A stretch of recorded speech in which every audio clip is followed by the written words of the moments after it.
2400 square feet அந்த அளவுக்கு நம்மளுக்கு வந்து இடத்த கட்டியிருக்காங்க. இந்த இடத்த கட்டினதுக்கு இங்கே செல்போன் டவர் இங்கே இருந்ததுனால கீழே இருக்கிற அடியில் இருக்கிற ஒவ்வொரு மாடியில் இருக்கிறவங்களுக்கும் வருமானங்கள் குறைவு, தொழில் நஷ்டம், பேங்க்கெல்லாம் இருந்தது கூட இங்கே காலி பண்ணிட்டு போயிட்டாங்க. இந்த இடத்துலையும் குத்தல் விழுந்துருச்சு, இந்த இடத்துலையும் குத்தல் விழுந்துருச்சு. செல்போன் டவர் வேற நம்மளுக்கு இங்கே மேலே இருக்குது. வாஸ்துக்கு நேயர்களுக்கு வணக்கம். நான் உங்கள் வாஸ்து சின்னதுரை. அதாவது செல்போன் டவர் அது நிறைய படத்தில் நம்ம வந்து காலி இடத்துல தான் நம்மளுக்கு வந்து டவர் வைப்பாங்க.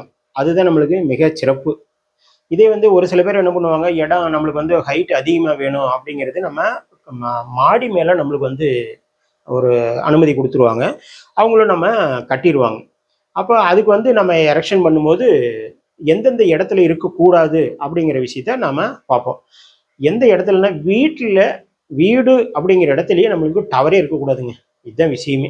அதனோட பாதிப்புகள் கீழே பூராத்தையும் நம்மளுக்கு உறிஞ்சி எடுத்துரும். அந்த டவருங்கிற விஷயம் அந்த பூராத்தையும் உறிஞ்சி எடுத்துரும். வேலூரில் ஒரு இடத்துல நான் போயிருந்தப்ப அவங்க என்ன பண்ணிட்டாங்க, இது மாதிரி ஒரு இடம் இருந்ததுங்க. இது வடக்கு, கிழக்கு, தெற்கு, மேற்குங்க. இந்த இடத்துல கிட்டத்தட்ட ஒரு 8 மாடிங்க. 8 மாடி உயரத்துல இந்த இடத்துல டவர் கொடுத்துட்டாங்க. ஏன்னா உயரமா இருக்கட்டுமே அப்படிங்கிறதுக்காக. தென்மேற்குல எப்பவுமே உயரமா இருக்கணும், வெயிட் அதிகமா இருக்கணும் அப்படின்னு சொன்னதுனால வாட்டர் டேங்க் இங்கெல்லாம் போட்டு இந்த இடத்துல டவருக்கு அனுமதி கொடுத்துட்டாங்க. இந்த டவருக்கு அனுமதி கொடுத்தோடனே இது பூராவே நம்மளுக்கு கிட்டத்தட்ட 8 மாடி கட்டடமும் நம்மளுக்கு காம்ப்ளெக்ஸ். பூராமே காம்ப்ளெக்ஸ் தாங்க. காம்ப்ளெக்ஸு இது பூரா இருந்தோம்.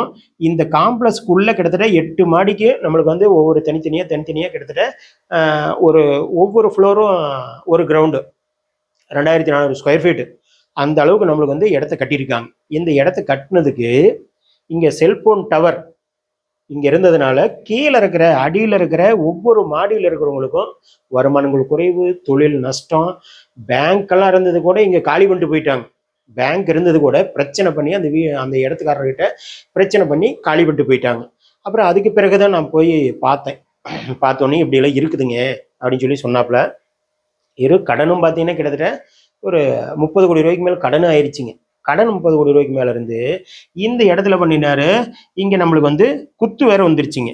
ரோடு இங்கிருந்து வருதுங்க. ஒரு ரோடு இங்கிருந்து வருது.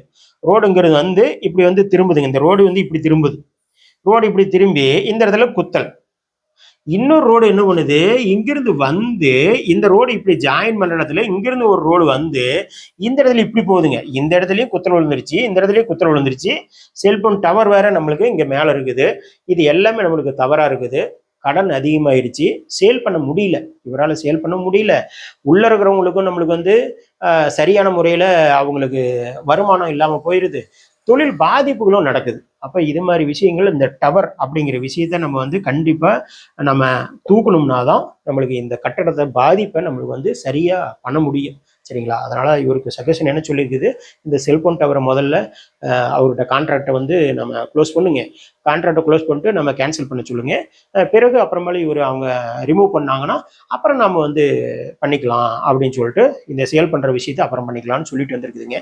அது கண்டிப்பாக இந்த மாதத்தில் அடுத்த மாதத்தில் பண்ணிடுவாருங்க. சரிங்களா?